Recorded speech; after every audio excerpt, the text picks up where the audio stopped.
everyone, and welcome to the Kittens of War Gaming Podcast, the gaming podcast where we feature members of the Kittens of War video gaming clan. We talk all things video games, reviews and overviews, and just general nonsense, which we chat on a weekly basis. My name is Turbo Tony. I am your host. We're here with T-Mug Tom, Hey Swanboat, Marsander, and Fraknir. And yes, I'm going to be calling them by their gaming names going forward. I'm just going to be doing that. So say hi, everyone. Hello. Hello. Did you all have a great Christmas? I love Christmas. Yeah. We hope that our listeners had a great Christmas, and we apologise for not putting out an episode during the break.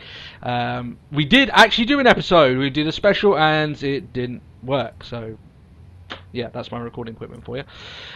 So we do apologise. That was the one you and Tom did, wasn't it? Oh, no, we did a few people, but yeah, just didn't work.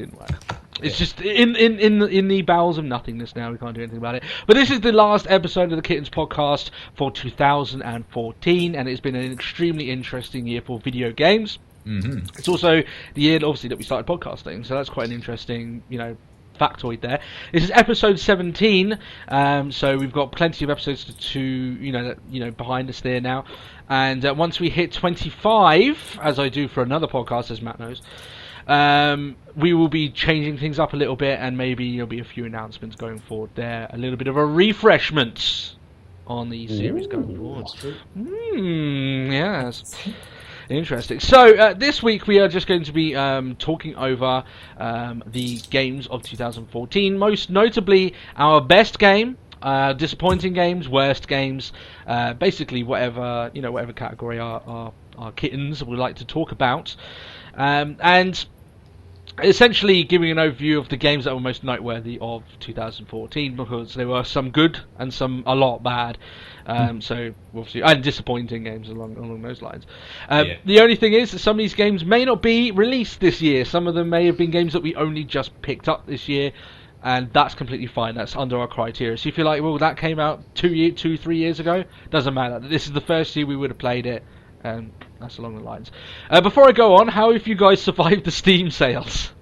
I've given in a bit. I've been hit a little bit hard by it, but there's been I've done pretty well. Yeah. I'm quite proud of myself. I think I've only spent about £6.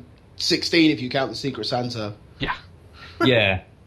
Well, I've spent 30 including the Secret Santa, so... Probably about 40 including the Secret Santa, because I kind of went a bit mad on it the other day. Yeah. So I just look forward to getting the time to finally play I Am Bread. Oh, God. I still don't understand what the hell that game is about, but like, have you seen some of the gameplay of it? No, I haven't seen It's anything insane. about it. You are a slice of bread trying to escape the loaf to get to the toaster. It is as simple as that. So essentially, it's a story of destiny and ambition and drive, determination, Self-sacrifice. Yeah. I've stayed away from that game because I know it's not going to be good for my sanity. So you're a ragey man, Chris. This game. Yeah, this game was made for you, Chris. Yeah, that game will Embrace just the rage. and I will destroy everything around I was me. like, dude, you're bad enough on Left 4 Dead. Oh, yeah, that's the point, yeah. Just... There's got to be a bread mod for Left 4 Dead where we can get like common infected bread to attack Chris. Yeah, that would be fantastic. Lose my shit and just go 8. And for Tom, the common infected is just the depression. Yeah, because he plays depressing Giant games. tears or something nonsense. Clouds of sadness. Yeah.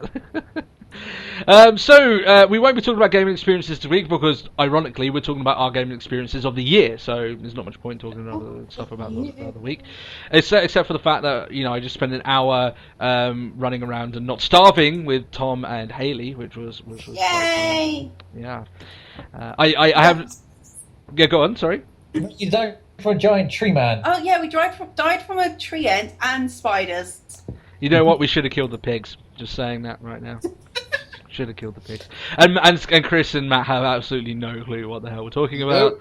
I imagine... I do. I played Don't Starve. Oh, there you go. Yeah. I have no idea.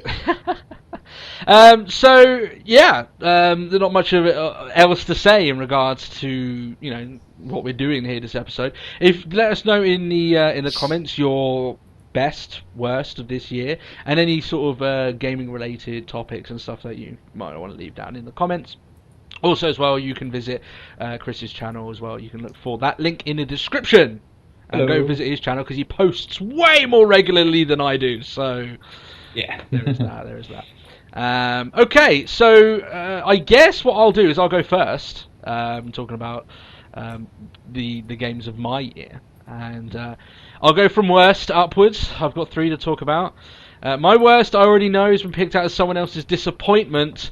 Basically, it was a toss-up between Soul Calibur 5, because that game is, well, I know the combat's good, but what's point in the combat if you've got nothing else to fight for? Yeah. It was a game that was just so soulless and nothing of, and it was just a huge... yeah, it was a disappointment, but it was a game that I was just like, this is just bad. Like, this is the worst Soul Calibur I've played. And I think, what did I say back then? I said I bought it for €5, and I was robbed of €5, which is pretty much like the ultimate slap in the face. However, that game worked, right? You can play that game. One game did not work as it was intended, and I feel very sorry for Tom here. My worst game of the year is Iron Brigade on PC. The thing did not work, right? No. So, if it didn't work for its intended purpose, then I think that... And man, every single day I hear more shit about Double Fine and their shady practices. I'm done with Double Fine, right? Really? Done. I'm not buying any more of their stuff. Yeah. The more I hear about Broken Age, it almost makes me want to... Left for Double Fine. Sorry? I'm going to wait for that to come a little bit more in price. Then I'll look into it. What, Yeah. the Broken Age, yeah. And if they prove that, then I'll give them another chance. The thing is, right, with that, is that they had $3 million, and when they only asked for 400,000, and they've spent it all and not finished the game. That's crazy to me. I'm done with them, and they've burnt their bridges with me. And also because of the fact with the Iron Brigade is that, yeah, it was a disappointment, but the main reason why I bought it, and I don't see myself playing it solo because I have the Xbox for that, because I've got it on Xbox because it was free on that. It was for multiplayer, and it didn't work. If a game doesn't work, that's to me the lowest of the low. And it's a game that, like, you know, leans heavily on its actual multiplayer aspect. It's one of those games that's meant to be played multiplayer. Yeah, like the worst thing about it, when it worked for that one round, that one game that me and Tom managed to play, I was having a fucking blast. I was like, I'm going to play the shit out of this, and then it decided, actually no, we're just going to show you how it works, and then we won't work after that. So Yeah, because Like like a quick little teaser. Yeah, because me, you, and Tom tried a game as well, and it worked for all of about 30 seconds. yeah, and then we all got kicked in different intervals, like, you know, like Yeah. Just Jesus, what a mess. And it's all about that games for Windows Live. If that was apparently taken out, the game itself would work. Because it would work off, you know. I wouldn't even mind it working off, so I wouldn't mind the game being laggy. I would play it with the lag. I don't have an issue with that. But, alas, you cannot get the fucking thing to work. So, that's my worst game of the year. Soul Calibur, a very close second, because the only reason I topped it is because the thing at least worked, you know, and you could at least play it online. So I had to give the edge to Iron Brigade, so that's my worst. Disappointment, everyone knows where I'm going with this. The biggest disappointment of the year, flat out, reminded me why I shouldn't buy games at full price without at least waiting for them to come out, is Destiny. Yes. Yeah. Most definitely. It earned so many awards, because I remember it got like over 140 awards or some equally stupid It's, number. it's like literally awards up to its eyeballs, but nah. Yeah. It was awards for like just the graphical detail and the visual aspects of the game, whereas everything else in it was just fucking shit and abysmal and just not there. The story was not there. It didn't have a story. It had the teasings of a story. Or was it like, I even saw the DLC they've released, and they were saying this is going to be so narratively driven. Apparently the story in the DLC fucking sucks. Apparently it's just as bad. So, there you go. That for your 10-year plan, I've already jumped out of the ship. Matt bought the DLC and didn't even wait for the DLC to come out before he traded it in. That's the biggest disappointment. Yeah, I mean, I read a review of a gamer, and not just someone who works for a magazine or like who's quite obviously paid to do these reviews to like cheer it on, but of like free independent gamer who just posted saying the DLC is shit. It offers no expansion to the story whatsoever. In fact, it raises more questions than it answers anything. It's a lazy DLC. That's another company that I'm going to be very wary of in the future, is Bungie. I mean, yeah, and this came like completely out of left field for Bungie because they have a good track record. I mean, everything they did with Halo was fucking astonishing, and then they've gone and done this. So I don't know whether it was Bungie or whether it was the studio, whether it was like them getting pushed to get a product out of the door. Activision, yeah, maybe it was Activision leaning on them quite heavily. But even still, from Activision, this was a real low blow. Regardless, like we've talked about Destiny tons on this podcast. Oh yes, and regardless about who the blame goes to, we've pointed the finger of blame to multiple people. Chris, you point at Activision, I point at Bungie, but we've already talked about that in great length. Doesn't going to happen. At very least, it wasn't the game that it promised to be. And when I watch, there's this one guy that works for them, that's their community manager, and like when I first saw an interview with him, I thought, wow, this guy's really putting over the game. This game's going to be great. Man, I would not want to trust him with anything. Yeah, because like he's still talking shit about, oh, we've listened to the fans, we're going to give them exactly what we want, and then they release something and it's shit. So there you go. That's as much as whenever I see him come on an interview now, I'm like, it's not so much okay, let's see what he's got to say. I'm like, let's see how much shit he's gonna spin around here and try and worm it around. So it's like, already don't care what you have to say. Yeah. It's like, oh fuck, it's this guy again. Like, I know it's his job, but he made so many things. Oh, this game is going to grow. Once you get to level 20, it becomes a whole different thing. Well, actually, it doesn't. You play the same stuff over and over and over and over and over and over and over again. Yeah. And yeah, it's pretty insulting. Just sort of stuck in a terrible And it's grind. not like people can say, oh, well, you guys haven't played the game, so you wouldn't understand it. We've all played the game, especially like I don't know if Tom or Haley have played it, but I know we three have played it. I got up to level 10 and got bored. Yeah. I got to level 10 and was like, fuck it, I'm gonna put Battlefield back on. Go, Dinklebot! Dinklebot! But here's the thing, my ultimate thing with Destiny, right? Me and Matt, as everyone knows, me and Matt are best friends. He was the best man at my wedding, all that great. We played tons of games together. I play games with you guys, but I played games with Matt for years and years and years. If we play a game, we're always talking, right? We're always chatting about things. I know a pretty big tell of a game that's just not good is when me and Matt are playing and we're not talking to each other. We're just going through the motions. Silent the whole way through. There was nothing exciting about Destiny. There was nothing that made both of us go, whoa, look at that. It was just, okay, now I'm doing this. All right, fair enough. And it was just so lacking. And, I don't want to go too much about Destiny because, man, we've talked that to death. But biggest disappointment of the year by far. Jesus Christ. My best game is one that I'm still enjoying now, that I got over a month ago, and I'm going to be playing for months and months and months and months. It is, to me, the best in the series, and I think a lot of people disagree with that, and I would state that's fair enough, because it's very fucking close. But I think some people don't know how good they've got it at the moment with this game, in terms of how good it is. And that is Dragon Age Inquisition. I knew it was coming. I was like, just say it. Just say it. That's bad. I was building it up for you guys, using my, my podcast swagger, as I like to call it. Yeah, I think Dragon Age, and like I said, people are free to argue against it. I think Dragon Age is better than Dragon Age Origins. I think that Dragon Age Inquisition is a phenomenal game in terms of story, gameplay, and the amount of stuff it gives to you and all the different mechanics it has. I love all of the companions, except for just one or two of them.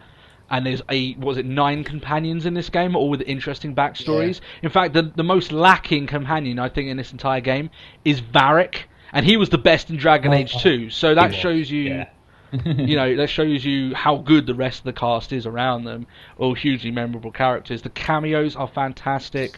There's some problems, like the pop-in is infuriating, like the texture pop-in is just very annoying. Sometimes you'll see characters and they've got wax for faces, and it's like, okay, that draws me out of the experience a bit. A few bugs where Varric's leg decides it doesn't want to stay in the floor, or he wants to come out of the floor. It just keeps going up and down. The one that I've noticed quite a few times is, like, I understand like the textures, but there's one that I came across quite a few times where suddenly it says, you're talking along with it, like the sound bites just gone out of sync or something. One of the other funny ones is I've had the wrong language come in on the line every now and then. And it's like, I think that's what happens. Yeah, it's like suddenly they start talking Spanish or French to me. I'm like, what? Sorry, that's not right. But I mean, obviously I'm playing it on the 360, so on other consoles it may be better. I don't know. That's it. We're playing it on a we're sort of playing it on like the lesser generation it was built for, sort of thing. Yeah. One thing that annoys me, and it's not with this game, it's the way people view this game, and it really, really does annoy me. When I listen to people like who, fair enough for their own opinion, like people like Total Biscuit, who slam this game saying, oh, it's got, like almost like this game's got too much questing and it's got too much stuff. How is that a bad thing? Yeah, how is that a bad thing in an RPG? Yeah, I listened to the Co-optional podcast, like I said, I don't want to slam other podcasts, but especially considering they're the biggest biggest gaming podcast, right? But when they're saying stuff like, oh, you have to go all these quests and it's just packed for the quest, actually you don't. I have over 200 power. I could activate the final mission now. I could have done all my missions ages ago, but I would choose to do all the side quests. Someone who doesn't want to do all the side quests can still do all of the story of the game, do all their companion quests, and they don't have to do the majority of the side quests in the game. I'd say a good 50, 40, 50, 60% of the side quests you don't actually have to do. I've heard people kind of have this comment with like Skyrim or friggin' Oblivion from the Elder Scrolls series. It's like, oh, there's too much to do. There's too much to do. You don't fucking have to do it. Yeah. You don't want to do it. Ignore it. Get on with the main quest. Worthless then. Yeah. Miserable bastards. There's too much to do. Fuck off and play Call of Duty. Yeah, you know what? I would much rather there be too much to do than too little to do. Every single time I would choose that. Of course, yeah. I'd much rather just have something small to do if I've only got like an hour to play. Then, it's just something you can chuck in. Just go, oh, I've got an hour. I'll just do a couple of random little quests to get some money. Rather than being forced to tie yourself into a big long mission that is probably going to take you a little bit more than an hour. Yeah. So it's nice to have something that you can just go in, get some money, get some resources, and then just carry on your way. That's it. Yeah. And you know what? That's people bitch about it. Yeah, like the one of the cool things as you say about that, like sometimes I'll play an hour here, an hour there, because my my schedule's all over the place. But being able to do that on your war table, you're going for an hour, you set your agents out, it might take an hour for them to complete it. You go do a few quests, you can shut down, come back on, then you've got all your reports back in. What frustrates me with this game as well is the way that Dragon Age 2 is viewed and the way this game is viewed.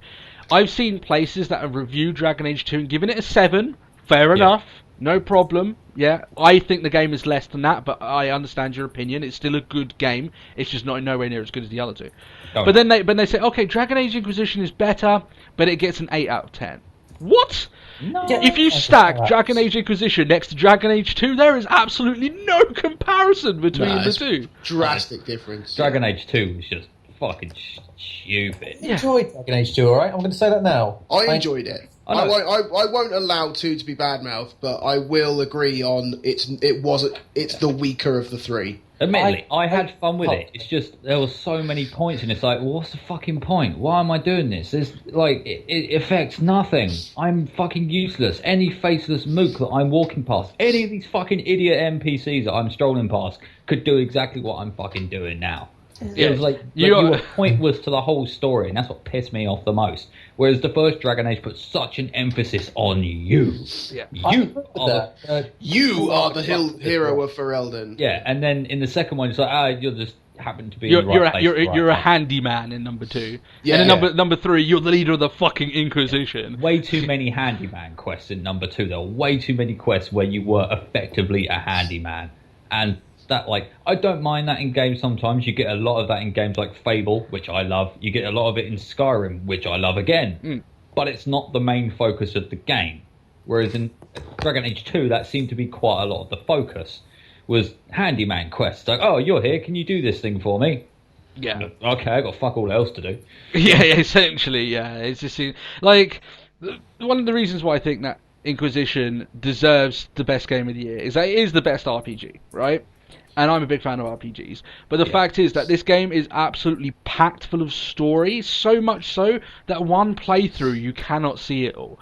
There's so many different choices where a different thing will happen. There's so many different choices. And it's not just, oh, this person dies, like this NPC just gets removed. These are massive repercussions. It's not even to the fact, I'm looking forward to playing again, because then I can change the tapestry to how it was previously.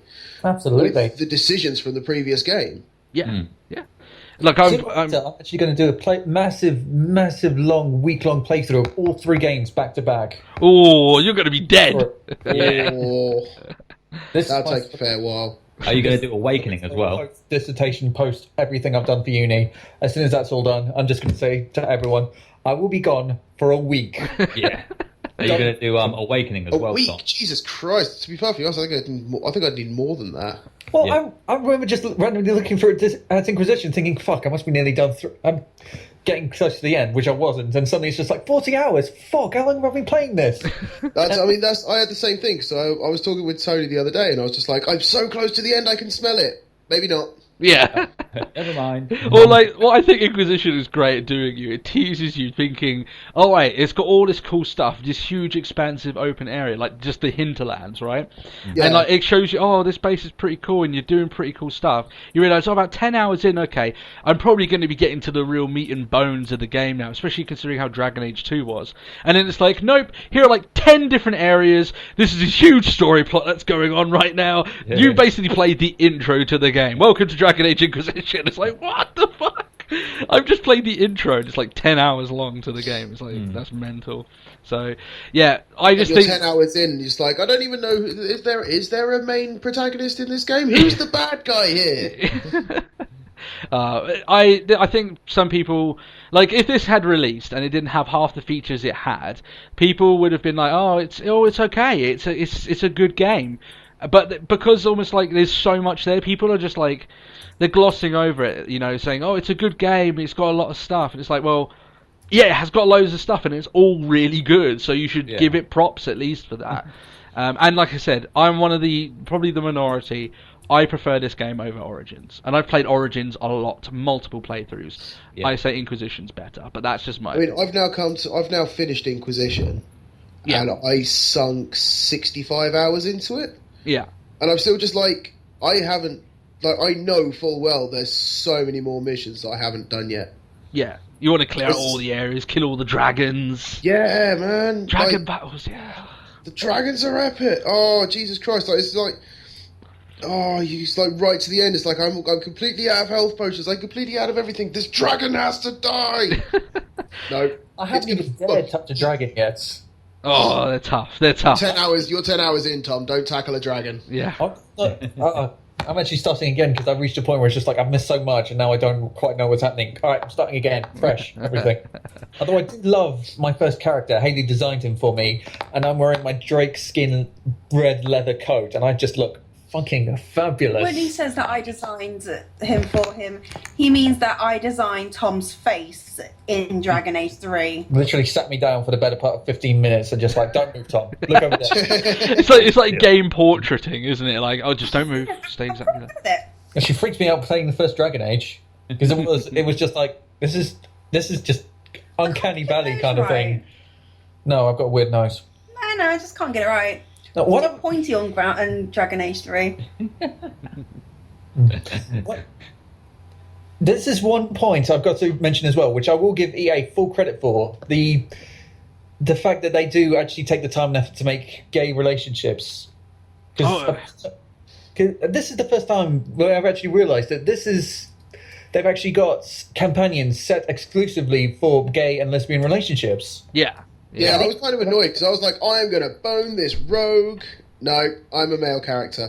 Oh, you're going to try and bang Sarah. Yeah. I was going to try and bang Sarah. So I'm going to create a female rogue next playthrough. Specifically for that purpose. Specifically to get Sarah, yeah. And two, you can effectively bang any character you want, to an extent anyway.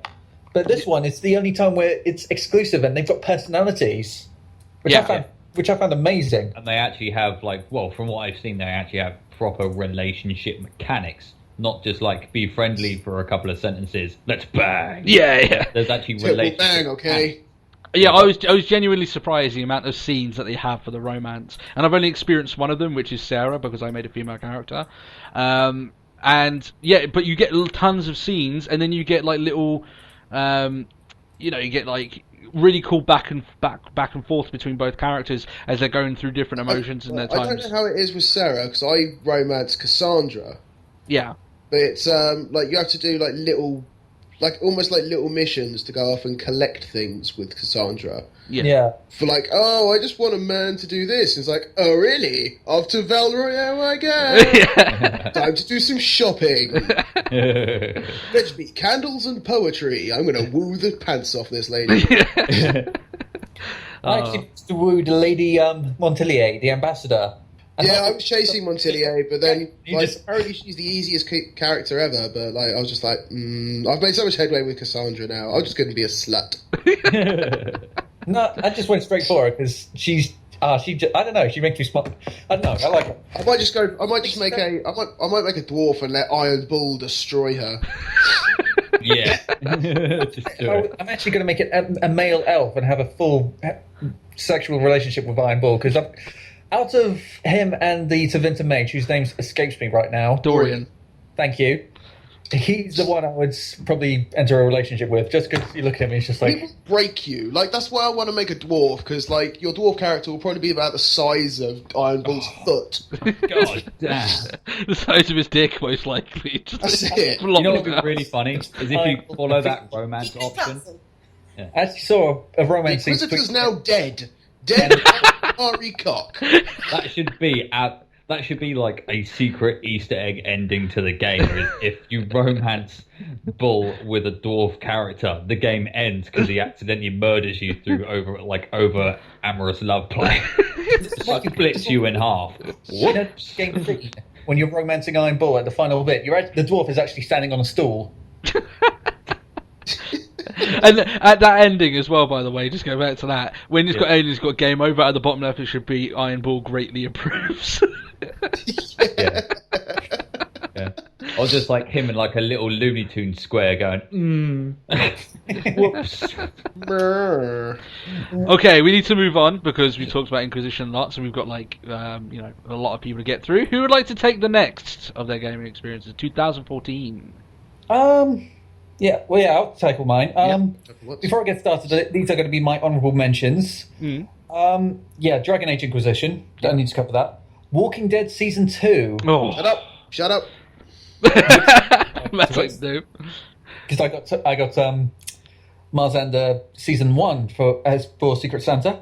Yeah, I haven't actually started playing it yet. Wasteland 2, which is the spiritual successor to Wasteland, which was the inspiration to Fallout.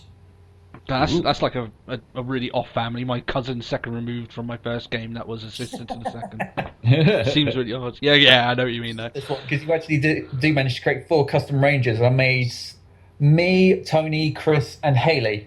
All right. All sharing adventures. Five Nights at Freddy's, another honourable mention. Mm. Yeah. Which was really, really scary and very effective at it. Planetary Annihilation, the successor to Total Annihilation, and anyone who's done a real-time strategy within the 90s, early 2000s will know that Total Annihilation was hands down the greatest Amazing. RTS in history. Yes. And when you actually got one where you could stick rockets on an asteroid and crash it into a planet, you know you're onto a winner there. Yeah. This one, my last honourable mention, which is kind of cheating because this is just a remastering, Last of Us for the PlayStation 4. Oh, I haven't played it. Oh, Christ. All right. I played this in 2012. It really punched me in the feels, and it was just a beautiful, gorgeous game. I keep hearing this, and it's just like, but I don't have PlayStation. Completing this, I did actually turn around and just like, yeah, you might as well just take your PS3 out back and shoot it now because it's never going to get as good as this for this generation. Just put it out of its misery. It can never aspire to anything better. So, what is your best one, Tom? What's your best one? You kept us kept us hanging. This War of Mine, Oh, the most depressing game I've ever played. of course that would be your best. You just love. Which I think I talked about in the last podcast or the last aired podcast. Yeah. Inspired by the 1992 to 1996 siege of Sarajevo in the Bosnian War, it differs from most war-themed games by focusing on civilian experiences of war rather than the frontline combat. You are not a soldier. You never were a soldier. Soldiers are assholes. They will run around and gun you down if they have half a mind to. And it was. It's an experience. That's what I say about it. And Did you say there was like bits where like kids like banging on your door because like one of them got shot or something, and you need to give them No, because food? their mother was dying and they needed to get some medicine, which I did have, thankfully. And then come back a few days later saying, "Mummy's doing fantastic now, but she's very hungry. We're also hungry. Do you have any food?" "Yes, I do, children. Here you go. Take a couple of tins." A Then run up. saviour of the wastelands. Say that I did actually do something horrible towards the end. It was starting to get horrendous because I was actually feeding my people every other day. That's how bad it was getting. Oh. I had to keep 2 people on guard duty all the time, and even then it was going to hell. I took all the medical supplies I had, ran to the hospital and said, "I need food. I just need food. What food do you have?" "Nothing." "Shit." So I kind of did poke around in their drawers and help myself to a few tins and stuff. You robbed them. You robbed them. You're I would have done it. I would have done it. Yeah. Yeah, and there is actually a point because I've actually been playing this game and I said, "Oh, I've got this problem. I really need to do something. I'm running out of food." And then someone would say, "Well, you got neighbours down the road. Why don't you take their food?" And it's just like, you don't understand. This is not game mechanics. This is like real life here. I can't just go into someone's house and steal their food. And although I do have to share, I found someone's review on this, which, I mean, you remember last time everyone was playing it and it's just like suddenly turned around and just look into their mirrors hollow-eyed and everything. The way I did after playing Spec Ops: The Line. The value of their own soul. I saw someone say, "I don't understand what everyone's been talking about. I didn't get any major feels. I found a homeless shelter and beat everyone to death with a shovel. I came back with 2 herbs and a tin of beans. It was the best trip of my life." And I was just looking at this and just like, you're not human, are you? Well, you wouldn't want to be with him during a military occupation, Political situation or military. Yeah, this is just. Do you need counselling yet, Tom? After all these games you've played? Haley's asked me to show me this game just so she can understand why I start screaming at night. But the real question is, does it have jetpacks? It does not have jetpacks. Oh, well, sorry, that can't be your best game. God, you with your jetpack fetish, damn it. But the reason why I love this is in the same ballpark as Spec Ops: The Line. It takes the subject matter seriously. It doesn't just take some mindless kid up for just to fire bullets at some person who doesn't have the same pigmentation as you do. It's not COD. It's not Call of Duty. It's not Medal of Honor. It's No kind of fish at all. It matches up to nothing. It's just it does show that It's you can from a take games different ocean. seriously. Yeah. It's a serious game and it's tremendous. It's one serious dolphin. Yeah. This one's serious. A dog. The thing is, right, I used to be innocent, and then Matt lent me Spec Ops: The Line. And now I'm not innocent anymore. So You I imagine aren't, this are is you? this sort of game that would like rob me of my childish innocence. So I have to admit, That's I do feel somewhat the world has lost its innocent shimmer. There's no island of candy drops anymore. No more rosy glasses. There are no more rosy glasses. There are only broken shards embedded into my eyes when some bandit tried to take my tin of beans. The silver lining on the clouds is the muzzle flash. I still remember the line I said, and it was so poignant. And like I just came up with it. It was like, what was it like? You live a life as hard as the week-old bread you need to eat to survive, or something like that. Oh god, yeah. Dude. I was like, whoa, that is deep right there. Hashtag deep. Yeah. Do you have any other worst game? Do you have worst games or disappointment games, Tom? Or So disappointment games we've already covered. Iron Brigades. Because if it takes you over 2 years to patch a game that should work, and they still haven't done it. based on, then you fail as a Then- developer. then And there's no word of a patch Spending ever too coming much- out. You're spending too much of your money at that wine bar across from your offices. And that tennis court, and that nightclub, Yeah. and that The very night- fancy restaurant. The nightclub's around the corner and the restaurant's down the Yeah, road. she Google mapped Double Fine's location. Yeah, that $3 million all spent in those establishments. I bet. $3 million, man. Come on. $3 million for a game that don't fucking work. No, that wasn't even Iron Brigade. That's Broken Age, a game that they haven't even been able to finish yet because they don't have enough money. They said. Don't get me started about Pissed it them. all away. Don't get me started. The hell it was Space Base. Space Base D5 You something. keep saying Deep Space like Deep Space Nine. Oh yeah. Star Trek. Well, yeah, but they stopped up. We've already covered all this, so yeah, everyone knows how disappointed I am in Double Fine. This is It's just I really enjoy their nonsense. There's all their stuff that I hate their nonsense. It's like they make great games, but their business practices suck. Just outright. Yeah. Making self-mirroring comments. How do you mean? What we do is great, but our business practice is rubbish. No, I'm joking. Anyway, going Sorry on about to horrible business practice, to my worst game, which I have not played and I never, ever will. What is it? Yeah. Dungeon Keeper for mobile. Yeah. The game that single-handedly killed an empire. Such a great series. I hope it dies. I hope it dies, honestly. Don't say that. Dungeon Keeper was amazing. 5 stars because if you give it a 5-star rating, you get more gems. It's just. Oh, you cheeky bastards! I'm not sure if that's actually the case. It probably would be. I probably would be. But it's just Dungeon Keeper's not a game anymore now, thanks to this.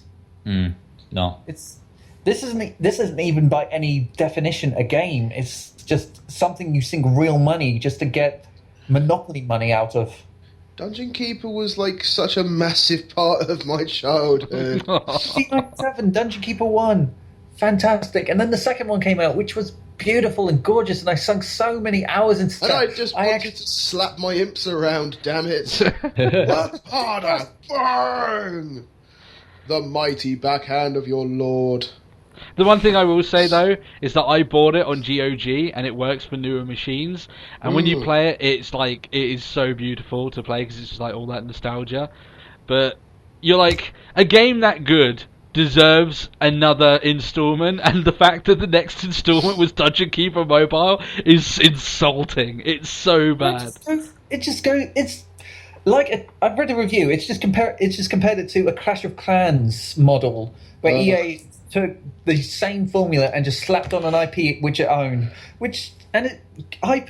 Dungeon Keeper had such a loyal and huge fan base. Well, I don't know if it was huge, but it was such an intense fan base, wasn't it? Yeah. I think all fans of the second game would have paid good money for another one, but It just goes to show that EA has nothing but contempt.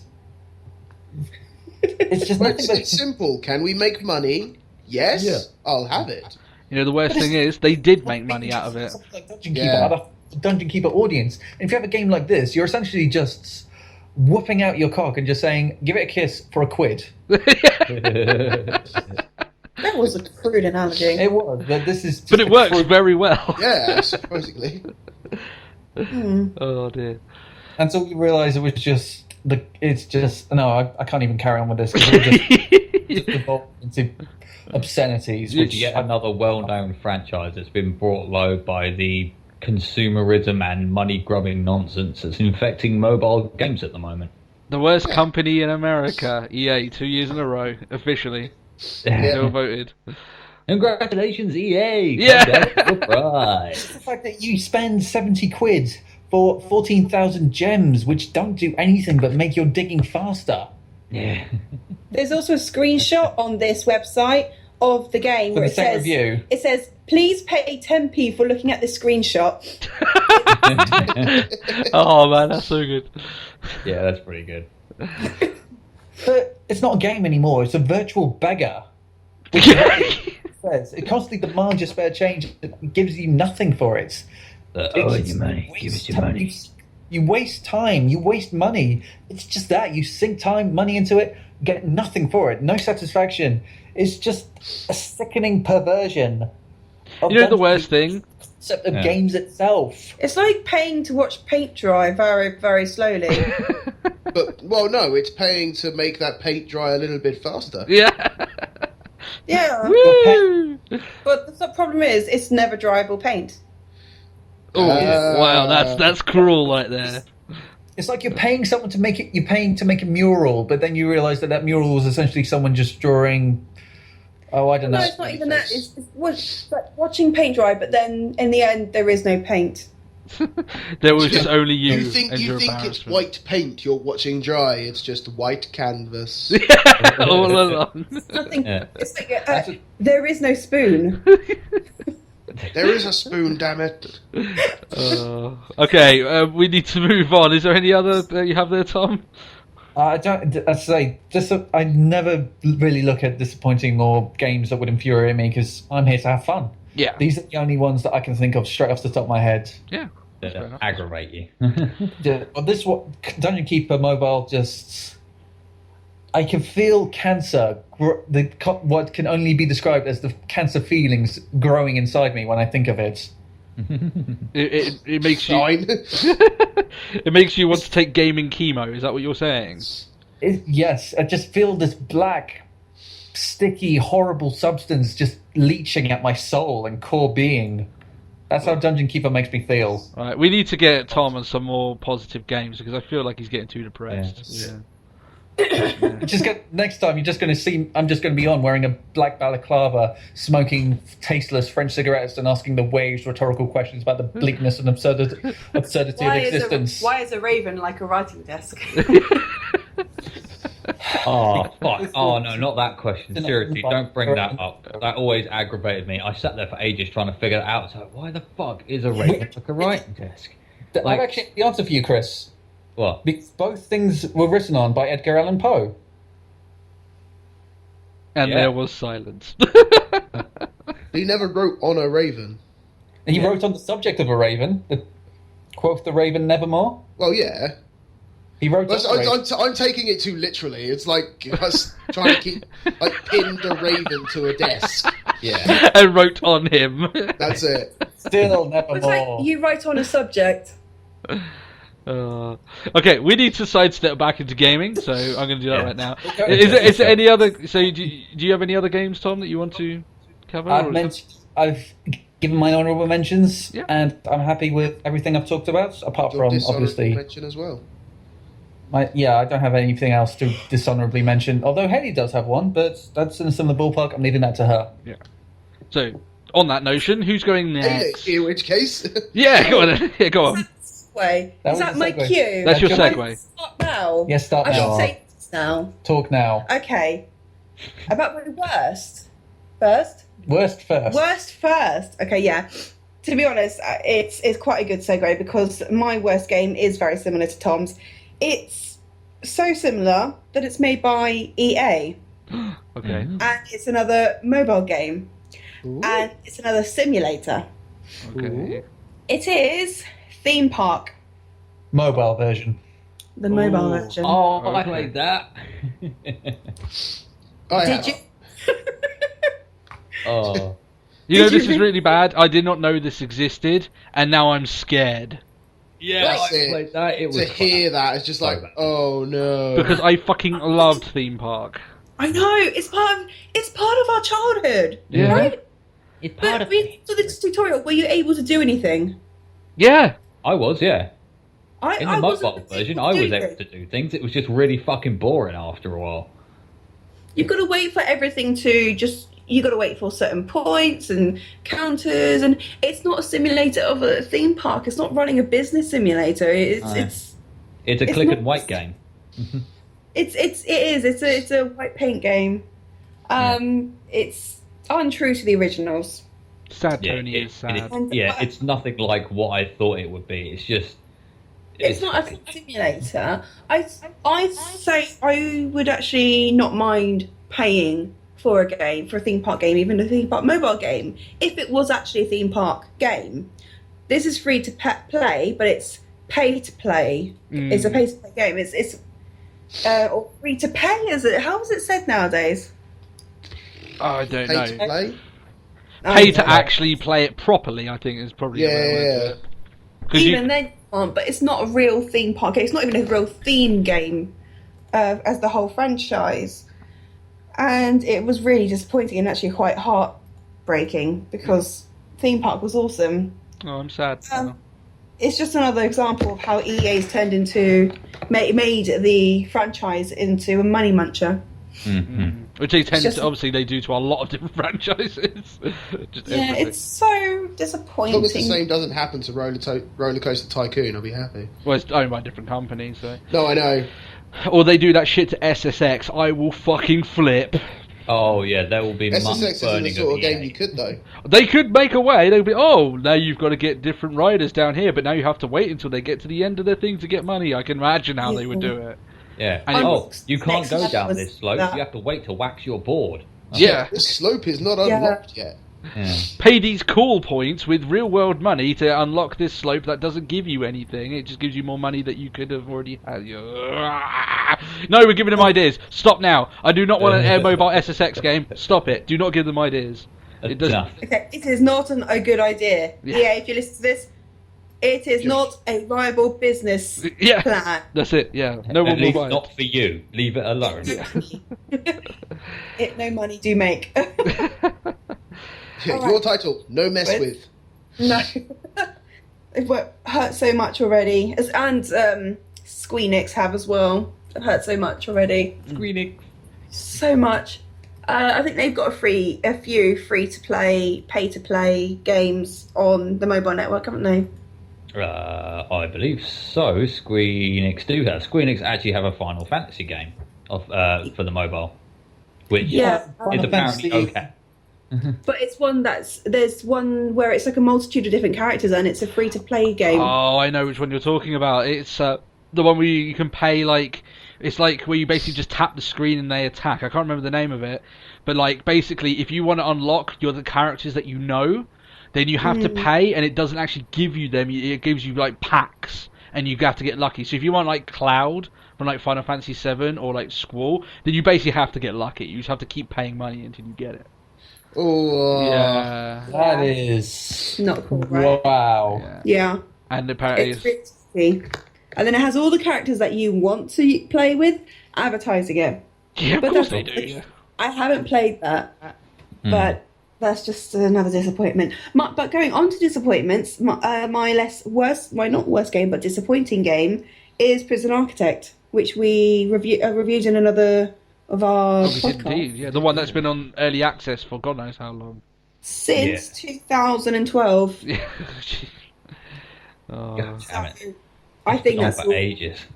yeah. As I said before, it's had a really good story in the tutorial, and that was a hook into the game. But then it stopped, and it's kind of like, wait a minute, I feel like I've been cheated here. And I really like them to do a story. It's a good idea and it's a good game, but it needs to be finished. It really does. And it's like, come on, guys, finish your homework. Get the drawer of the computers. Just do something. Let's hope it doesn't become one of those other games that just ends up in early access for years and years and years, and they never end up finishing it. They do update monthly though, so I will say that for them. Oh, okay. Yeah. It's But not then like there's Double that- Fine who It's just left. one saving grace, isn't it? Yeah. Yeah. I suppose. So, right. Excuse me. So best Go on. moving on to best game, of course, is Don't Starve, Reign of Giants. As if anyone could have What a predicted shock! else. I There's am a lot having a of heart sense. attack right now in shock. No, say it isn't so. That came out of left field. That's how football. I mean, Okay. football. Here's the thing, though. I just got Don't Starve together to play with you guys. What does Reign of Giants do? And try and explain to someone to me that obviously just doesn't know a lot about the game. Reign of Giants today, I think should I've just tabbed out. I think the sale has it on under £2 as an expansion pack. It's usually around £4, and as an expansion pack, it adds so much content. It adds a whole new aspect to the seasons, which means new dangers and new terrain, and a lot more items. And there's a whole new list of items. Well, not a whole new list, but there's so many new items been put in for craftable reasons. That made no sense. There's new craftable items, loads of them. That made more sense. So in all aspects, what an expansion should be. Yeah. And as the title gives away, it's got a load of giants in there. 4 giants that are new to the game, and they are incredible and have their own benefits to killing, if you can. It involves 2 new characters as well, who are both very... I only use one, though. I'll be honest. Because I only need the one. The chick who's really loud and very strong. The Viking lass. Yeah, sounds like me. Yeah, that's about right. So I just play with her. But it's just a whole... like another half of the game been added on, and it's so cheap. And a lot of people say, oh, I don't see the point in paying for the content. But it's like, for what you get, it's worth every penny. Or cent, in your case, Tony. Yeah. Sense. Yeah, Euro cents. Yeah. It makes sense. Yeah, whoa. Okay. I enjoyed that. I don't care what anyone says. I enjoyed that. I'm a big fan of puns and segues. I enjoyed it. And I'm the host. Doesn't care what anyone... if I like it, that's all that matters. If you don't like it, you can just take it out. The power of editing. Oh. It's going to add a canned laughter now. Oh, dear. Oh, but, I The mean, worst some part people is I can actually see that happening. in laughter. Oh. Okay. Oh. But yeah, I mean, some people find it boring as well. They say it's repetitive and it gets boring, which I can kind of understand. So survival. Once you've got to a certain level, you kind of just don't die, and it gets boring. But then you go on with the story. But then you go on with the story. You enter the first bit where we were, Tony. So that's just like the original world where you set up your base, where we kept dying. Yeah. Is an actual story, the challenge part. There is a story segment to the game. Oh, cool. There is a way to win and get out of that world, and that's what you do. And that involves 4 challenges set by Maxwell, who is the runner of the universe. And they're very difficult, and there's always new challenges involved. Also, the game has a whole massive workshop supporting it, so you can download new characters to play with, new items, new mods, and different things, and different rules, and different aspects of the game. I was shocked how quickly Don't Starve Together already has mods for it. Like, they like bang straight in there with it, you know. It's insane. I went on as soon as I got it straight away, and then because I think I was talking to you at the time when we got it. Yeah. And I went onto the workshop and immediately had a whole page a page and a half actually of mods already. Just people ready, primed to put it on there. Some of them were language packs, but it was. A lot of them were pretty helpful, like mini HUDs and stuff. Do get them if anyone does download it. Get the mod for mini HUD because you can have the map in the corner, and it's so helpful. It just makes life so much easier. But yeah, I mean, I've already played 800 hours of Reign of Giants, and I still find new things. Oh, well, that's good then. Mm-hmm. Yeah.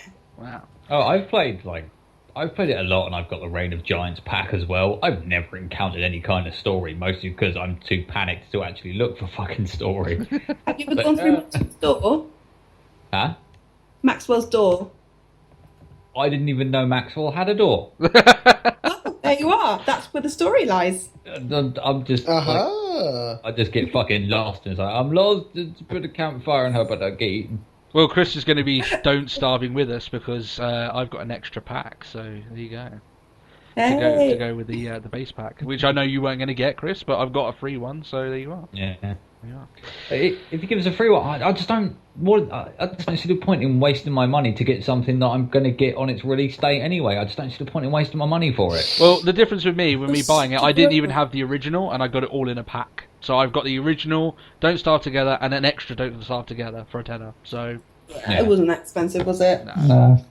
But I mean, I'm just a child, and The way need to we're get things. thinking I can't wait. about it is we're supporting the developers to help make this better. Really, I was thinking I can't wait that long. Now, See, I have the rational hindsight towards it. You're just like, now. Yeah. That's like me and Guild Wars 2. I'm like, just fuck this, I want new updates. What the fuck do you mean you're taking a break to spend time with your children? Fuck off, don't make stuff for me now. That's what I'm like with Guild Wars 2 because I'm Because spoiled it's Christmas, I don't care. Get back in the office and start making stuff for me. That's what I'm like, but I don't know. You get no holidays, you get breaks. Yeah. If I was in charge of ArenaNet, I would chain them to their desks and force them to make me an expansion. And I would watch over them every day and say, I don't want to know what's in the story or an expansion. Just fucking make it. Otherwise, I'm gonna. Don't get me how. I'm not the how guy. Yeah, exactly. I am the what guy. Yeah. So people want Tengu. Give them Tengu. I don't care. Put Cthulhu in it. I don't care. Just make it. Yeah, just do it now. So, Haley, do you have anything else to say about Don't Starve, or will we move on? Don't starve. You usually die not from starving, but from being killed by Charlie, the dark shadow monster, spiders, the pigs, the tentacles, a beefalo who's in heat or horny. I said spiders, tree ants, fire, Going mad.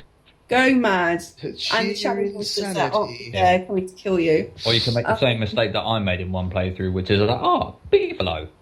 These don't seem hostile. I'm going to eat them. Bonk. Oh god, they're all angry. They were in heat. Oh, I got trampled. That was pretty funny. I just bonked one. They all just kind of went, no, you're dead now. Stop hitting our friend. Yeah, it was pretty horrific. Good stuff. Good stuff. Okay, so yeah, well, I think we all knew that was coming. So Yep. but I am actually enjoying it. It's a game that Haley knows. It's like almost like weird. It's when other people play Guild Wars 2 around me, I know everything. So it's like constant encyclopedia. They ask a question, I know the answer. Now it's like the flip side. If I need to know anything about what I'm doing, I just go, Haley, what am I doing right now? And she's like, bam, there you go. What is the purpose of this? I will tell you. That Buffalo's mouse. Yeah. It's like a tom-tom. Alone. Please. So who will be going next? We've got Chris and Matt. So Ooh. who's gonna jump in there? Who's gonna jump in there? I'll go next. Okay. It gives me Yeah. more time because I still haven't thought of my Yeah. worst game.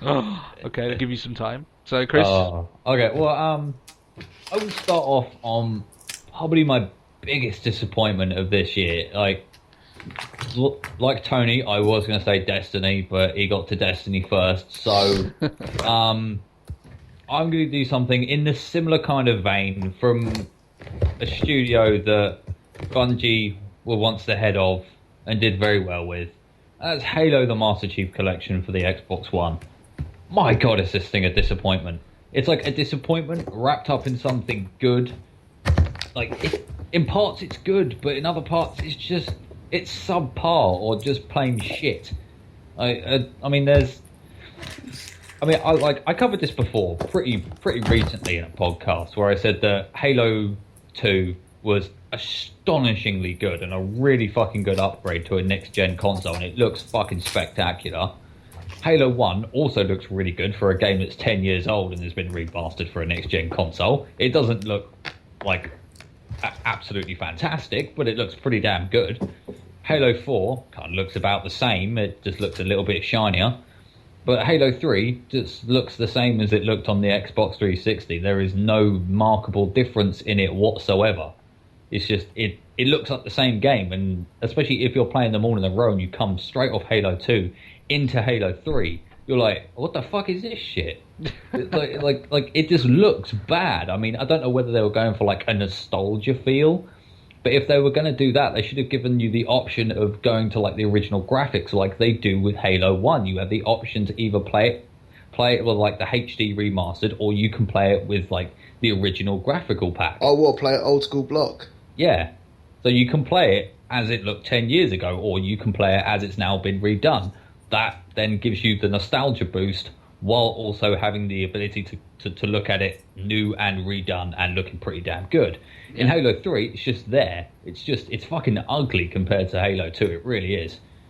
And you go into it expecting, Halo 2 was fucking epic. I can't wait to see what they do with Halo 3, and it's just subpar. When did your ugly sister get here? That kind of thing. It's just like, what the fuck is this? It just looks ugly, and I don't like it. And possibly like the biggest disappointment for the Master Chief Collection. Like intimidating. Yes. It's the fucking That's multiplayer. really The multiplayer is just broken. Like, the multiplayer doesn't work, and when it does work, it kicks you out at random intervals. So you can't do what I used to do in Halo 4, which is just binge on matches for like an hour. I'd sit there and just play match after match for an hour. I'd never leave one lobby. I'd be in the same lobby for about an hour with the same group of people, for like playing in the same lobby with the same group of people for an hour, which for an online game is pretty fucking good. Usually the lobby changes every 6 seconds.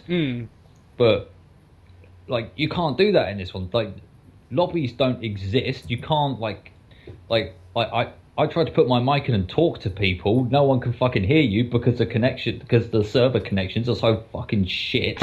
It lags all over the place most of the fucking time, and that's with a wired connection, not a Wi-Fi connection. This was a hardline Ethernet cable, and it still fucks up.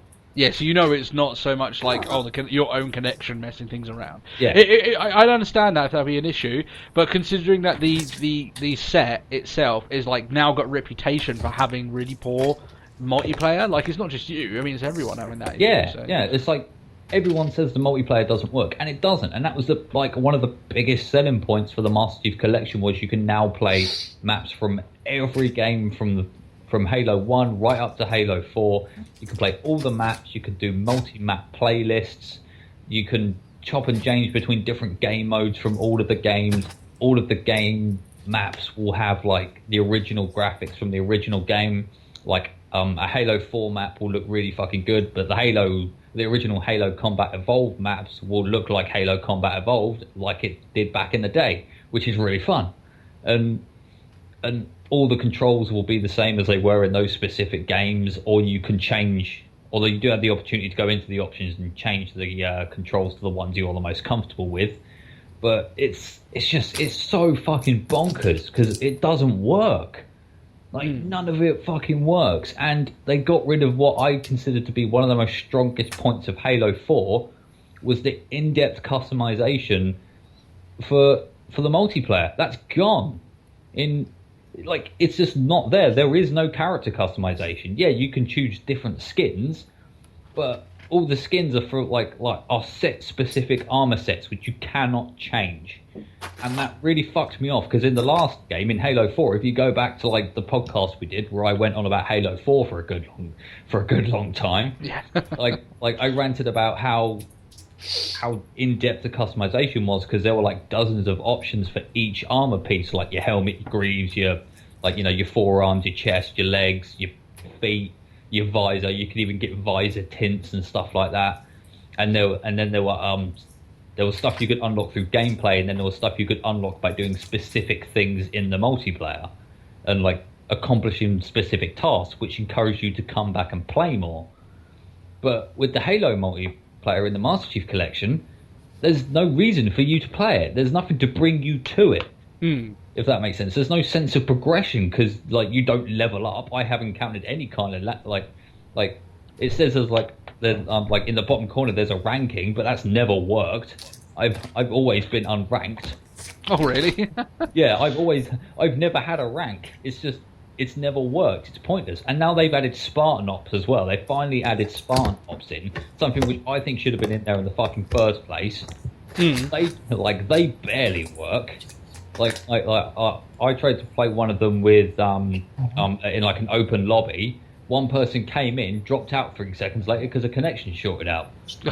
So you can only play them solo, and those missions are built to be done like in-game properly. And they've taken out all the cutscenes from Spartan Ops as well. So they're just like random missions that don't make any fucking sense. Oh really? That's inexcusable, taking out the cutscenes. I don't even know why they would have to do that. Yeah, it's fucking ridiculous. It's like it was a massive disappointment, and especially since I had so much fun playing Halo 1 and Halo 2 in it, to be that brought down by number 3 and the multiplayer, and Halo 4 just being subpar. Just like, I was gonna say, that is a real shame, because I know, Tony, you and me spent loads of time on the 3 multiplayer. Oh, Halo 3, you and me spent hours and hours and hours playing that. Yeah, and now they're doing something really fucking odd. They're bringing in like what I consider to be the least, the worst of the Halo franchise, ODST. They're going to make ODST a playable campaign. Kick that shit out. Bring Reach in. Halo Reach gives more to the actual Master Chief story than ODST does. ODST just happens to take place when a Master Chief game is happening, because it takes place when during Halo 2, I think. It's 2 or 3. But it takes place during that. But Halo Reach is more tied in because it's a prelude to the Master Chief campaign. It's what happens to build up the Master Chief campaign. And I think... Well, it's the creation of the Spartans, isn't it? Yes, it is. And it's better. It's a more enjoyable campaign, I think. You get more attached to the characters, where ODST is more of a Call of Duty than it is a fucking Halo. It's just... I just don't get why they made that decision. It doesn't make any fucking sense to me whatsoever. And the whole game is just a mismatch of shit that doesn't work. Yeah. It's it's a massive disappointment. But I'm going to shut up about that because I've been going on about it for a while. Yeah, okay, go on. Well, I'm going to do a game that has been... I'm going to do my sleeper hit of the year. A game that came out of fucking nowhere that everyone expected to be really just shit. Coming from a genre that everyone has expected shit from. And that's South Park, The Stick of Truth. Beautiful game. This game came out of nowhere, right from the underbelly of gaming genres. From TV or movie licensed games. Games that have a history of being absolutely abysmal. Yeah. Really fucking bad. Not even average. They now got a reputation of being offensively bad. Yeah, and I think The Walking Dead was has been kind of oh no, The Walking Dead I won't classify it as a TV kind of based game because it's actually based on the comic book, that one. Yeah. It's not based on the actual you got TV. You got Survivor's Instinct, the one that was based on the TV series. With Daryl and Mer. That was terrible. But yeah, South Park: The Stick of Truth literally came out of fucking nowhere. They kind of did announce it on the TV series, didn't they? They did, yeah, but everyone still expected it to be bad because everyone has such a low expectation of games like that these days. And yeah, it just came up and turned out to be a really fucking fun game that was really solidly built, had very little problems with it, was absolutely true to the TV show, and was just an absolutely fantastic little game. And a game that I, in fact, enjoyed playing the shit out of, personally. I enjoyed the fuck out of that game. I think it scarred me. Yeah. I think that game was better than it had any right to be, and I love those games that they're they supersede what they should have been. Everything on paper, you're okay, this could be a good game. It was one of the best games I played this year. That's good. Yeah, it was definitely one of the better games I played this year. Because just because it came out of nowhere, and everyone's oh, South Park game, it's going to be some half-baked cash-in sack of shit. It came out of nowhere, just like that ball bag, huh? Yeah, it was just bam! It's a really well-made game. Why did you have to mention that, Tony? Sorry. It goes over my head. Yeah, Matt hasn't seen it. He hasn't. He doesn't know. He doesn't know. He doesn't either. He does not know the pain we have suffered in that game, and that's it as well. It's so true to the actual show because the people who were in charge of making the game got the creators involved to an insanely heavy degree. In fact, I'd say the creators of South Park had more control with their game than any other show or TV that's actually gone to a game stage has ever had, because they were they wrote all the script, they did all the voice acting, they did all the lines, they were in charge of the development, they were in charge of character development, they had a hand in just about every single aspect of the game. It was the first time that they mapped out the actual city, wasn't it? They actually, it was officially the first time they ever mapped out South Park. Yeah, apparently. Yeah, I remember seeing that. It's well, where is that with regard to that? And yeah. Only problem is we're going to have to think about this. Yeah, but now they have to actually stick to that in the TV series as well. Otherwise, people are going to get mad. It's oh shit! Well, now we've got to stick to that. We can't just chop and change shit around like we did in the previous ones. It's The Simpsons does that so badly. Once he lived opposite opposite a huge mansion that the president lived at, and then in other episodes, it's just a row of normal houses. It's and then the garden was right next to the power plants. When other times it's right next to a forest. Yeah. They break that so much, The Simpsons. So. Yeah, but I think they do it on purpose now. Yeah. If they suddenly do turn around on purpose and just be yeah, we could do this. Oh, we could mess with you. That's when it's acceptable. To be perfectly honest, it's man, that's not right. It's with The Simpsons. Yeah. We've been going so long now, who really gives a fuck? Yeah. But yeah, I mean, South Park: The Stick of Truth was a really good game. It was a sleeper hit that came out of nowhere and surprised everyone, and even Joe from the Angry Joe show. Like, I watched his review on it before I actually played the game, and he himself said that, he expected this game to be shit. He was fully ready to just tear this game asunder, and it surprised the shit out of him, and he had loads of fun with it. Like, I mean, I can't think of a thing wrong with the game aside from the fact that it is South Park, so it's probably not for everyone. Oh, it's definitely not for everyone. Not everyone's cup of tea, and as it's a game, not something that's being released on a TV network, they do take quite a few more liberties, and they do include some more scarring and particularly, like, not quite politically correct stuff. So, Like, even if you're remotely even a little bit offended, then this probably isn't the game for you. Oh, yeah. It is offensive. Yeah. If you have a trigger, don't play this game. Yeah. Because you will rage out. Because, like, it makes fun. Because this game pokes fun at fucking everything. It pokes fun out of everything. It pokes fun out of itself, and it pokes the fun out of the fact that it is an RPG as well. Like, it basically, like, it says, okay, if we're going to poke fun at everything, then we can't hold ourselves, like, above that. We'll crack jokes at ourselves, like our own characters. The fact that this is a game, and they did all that is just brilliant. Yeah, and it was just such a good game that was released, and it was a game that I was happy to see. It's like, finally a TV licensed game that's good. Because like, kind of, this game shows that it can be done well. That we shouldn't expect shitty games from TV or movie licensed games. We should expect decent games because it can be fucking done. I still remember Spider-Man 2. That was so good. And it had no right to be. I played Spider-Man 2. Yeah. That was a good game. Yeah, swing around the city, you go, yay! Considering, like, as a result, I then got that nostalgia effect from playing Prototype. Oh, yeah. I know what you mean. Prototype was pretty fun. Okay, so... so that was my, like, kind of sleeper hit of the year. But my favourite game I have played this year that was released this year and that I have played has got to be Sunset Overdrive.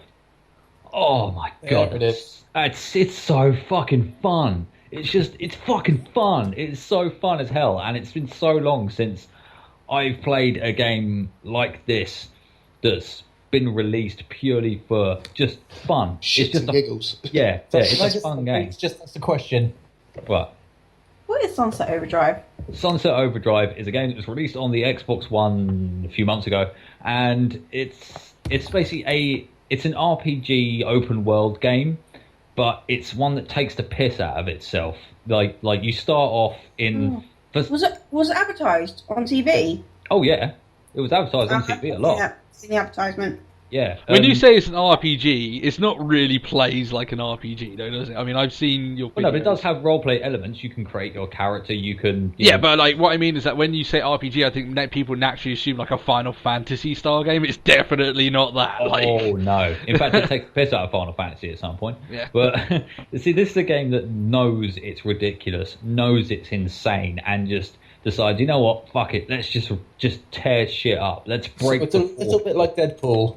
Yeah, it is Deadpool the game, but not that other game that was okay. But this is like if Deadpool made himself a game, this is kind of what it would be like. Yeah, without him in it, yeah. Yeah, it's constantly breaking the fourth wall in really funny and ridiculous ways. Even the ending is one of the most fucking hilarious endings I've ever fucking seen, and one of the best ways to round off a game like that.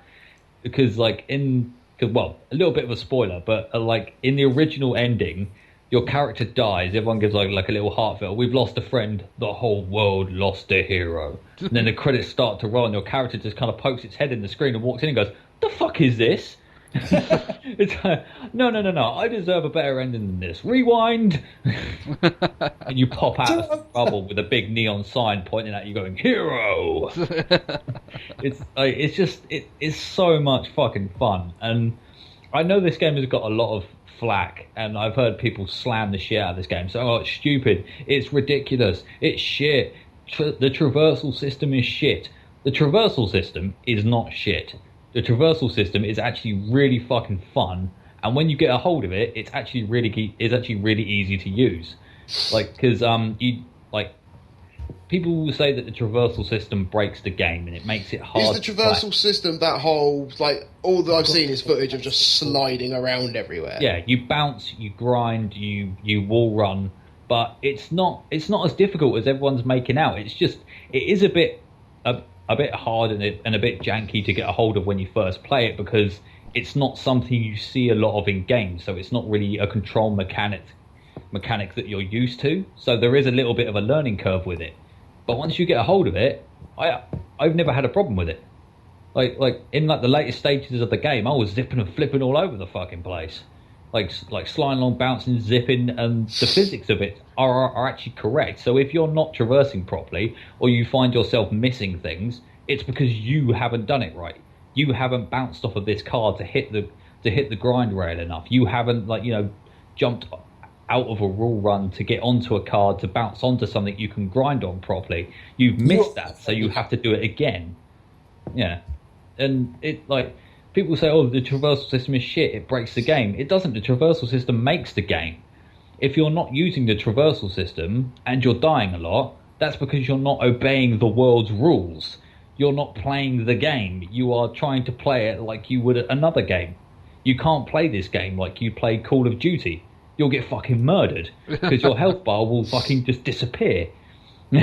You're meant to be grinding. You're meant to be bouncing. That builds up your style meter, which activates all your boosts and your amps, which makes you more powerful, which makes your guns more powerful. You can't get hit as much because you're moving around. That's the whole point of the game, is to keep moving. And yeah, I've seen people playing this game go, oh, it's fucking shit. Oh, it's crap. This game is shit. I'm always fucking dying. And they're just like, what? And they're just wandering around in the open on foot. It's like, that's because you're not playing the game, you fucking retard. It's like, people are so fucking stupid sometimes when they play games like this. They come across a new traversal system or a new game mechanic they're not used to, so they try and play it like they would like a first-person shooter, and they keep dying, and they wonder why. It's like, well, that's because you're not playing the fucking game, you idiot. like you'd think that people maybe get a little bit more used to it, considering like Titanfall, which did appeal a lot to the Call of Duty fans, had a lot of like running against walls, jumping up, trying to grab things and stuff like that. It's not like nearly as it's got at least a little bit more fluidity to it. Yeah, to its movement. So yeah. But this is really fluid, though. This is really fluid. Once you get used to it, and you get used to the physics of the world, and you get used to how everything moves and how your character moves, it's perfectly fine. I mean, you can fast travel in this game, just like you can in most games. The fast travel mechanic is fucking hilarious as well, actually. But just everything in this game has a little funny quirk to it. Even the fast travel has a funny quirk. It's ridiculous. But you can fast travel across the map because the map is pretty fucking big. I think it's about. I think I measured it from one waypoint to another waypoint. The furthest ones I've had apart have been 1,900 meters. So it's a pretty big map, and that was like the furthest waypoint. I haven't actually measured the whole fucking map. I think it's something like it must be at least 6,000 meters wide. Wow. That's like game meters. It's fucking huge. There's so many collectibles on it as well, and the collectibles actually serve a fucking purpose in this game, which is one thing I will point out. The collectibles are worth something. They're not just useless trinkets that you collect for an achievement. You collect these things to make amps, which make you stronger. So they actually serve a fucking purpose, which is something you very rarely see in games. You just see trinkets that are things you collect which have no value. Ooh, look at the shinies. Yes, exactly. Look at the shiny. And yeah, usually when a game has a fast travel mechanic, I usually think anything over 150 meters, I'm fast traveling, because I can't be fucked to go it. But in this game, my fast travel cutoff is like 500 meters, because I'll quite gladly go 350 meters in a traversal system, because it doesn't take you very long at all, because there's so many ways to get around. You don't have to follow set routes. You can just bounce, grind, flip, wall run, jump, and I'm there. Yeah. And it's actually really fun. Getting from place to place is fun, because you can experiment with different ways of getting there. You don't always have to take the same route. And you encounter random events where you can get some money, or you can get some overcharge to buy shit. It's just so fun. And the OD as well are really fucking fun. There's little fucking textural events that happen. I mean, like when you explode a popper, they'll explode and their gunk will spell pop in the air. It's just, there's so many little quirks, and it's so nice to look at. It's a really fucking awesome game. It breaks the fourth wall. It takes the piss out of fucking everything. It takes the piss out RPGs, LARPers, like the NRA. It takes a piss out of college students, preppy students, geeks, the scouts, fucking cheerleaders, like rock stars, pop stars, fucking everything. Big corporations. It takes the piss out of fucking everything, and it's brilliant. I love it. I had so much fun with this game. I've laughed all the way through it. Games are meant to be fun, aren't they? So, yeah. Yeah, and that's what I'll say. Yes, there's lots of serious games out there, and occasionally you do need a serious game. You do need a game that takes itself seriously, that tries to get across a message and get across a point. But also you need games that are just built for the pure fucking fun of it. Yeah, sometimes you just need to play something to shut your mind off. Yeah, like not like this War of Mine where it's all serious and grim. You need something where you can just detach and just go insane. Yeah, everyone's got like a movie a feel-good movie that they watch to just just shut your head off. Shut up. Mine's Dread, but there we go. I mean, or their guilty pleasure, but yeah. Yeah. I'd also compare it to a game like SSX Tricky, which was also quite a fun game, but was also really fucking ridiculous. But it was still quite fun, and you'd have fun playing it. It didn't have a deep message. It didn't have some overarching thing it was trying to get across. It was just a big, ridiculous, colourful, fun game that was good to play. I own those slopes, by the way. Oh. Another thing I will say about Sunset Overdrive, it's also got some of the most imaginative gameplay I've ever come across. Some of the boss fights are just fucking insane. They're just awesome and insane and absolutely ridiculous. And the story itself is quite good as well, because it does actually have because while it is mad and it is ridiculous, it does have a couple of good heartfelt moments to it. Like, there are a couple of moments where you go, oh, that's quite sweet, actually. and you do escape the city at one point, because your whole goal is to escape the city before you all die. And you do manage to escape the city at one point, but then everyone you've left back in the city, everyone who's helped you get out of the city, is then at risk of all being catastrophically annihilated in one blow. And you're like, fuck, I've got to go back and help them out now. and you end up going back to help everyone out, and it's really good. It's really fun. All the weapons in it are like, who's played Dead Rising 3 or Dead Rising 2? I played Dead Rising 2. Think those type of weapons, but multiply by about 1,000. I have seen some very ridiculous screenshots. The TN teddy bear. Oh, that is fucking fun. The TN teddy bear. Oh, it's a gun that fires explosive teddy bears. Oh, well, I'm sold. It's just, it's fucking insane. And the weapons in it are all good, and there is no universally OP weapon, which I do like. All the weapons have strengths and weaknesses, and there are different enemies in the game where you will have to change up your tactics every so often. You will have to change up your guns. You can't just go wading in with one particular type of weapon and waste everyone. Like, because one gun won't be effective against, because you've got the OD, who are like mutated fuckers who just want to eat the shit out of you. You've got scabs, who are like the bandits of the world, and then robots who work for Fizco, who are the big bad corporation in the game. But Fizco. Yeah, Fizco. Well, basically, they create an energy drink which gets released in Sunset City.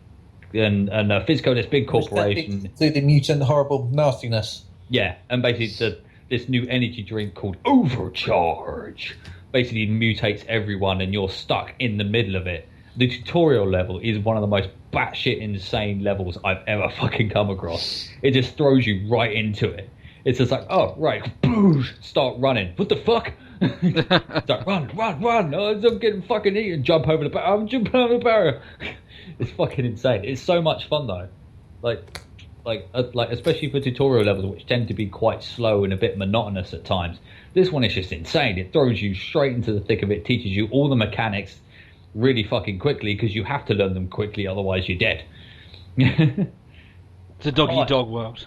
Even the respawning has gimmicks in it, which is just insane. There's like no other game I've encountered which has like a multitude of different like gimmicks for respawning. It's not just like one gimmick. There's like several. I mean, there's some of them where you're like, a UFO will come in, a bunch of junk will drop out, and then you'll flop out after it.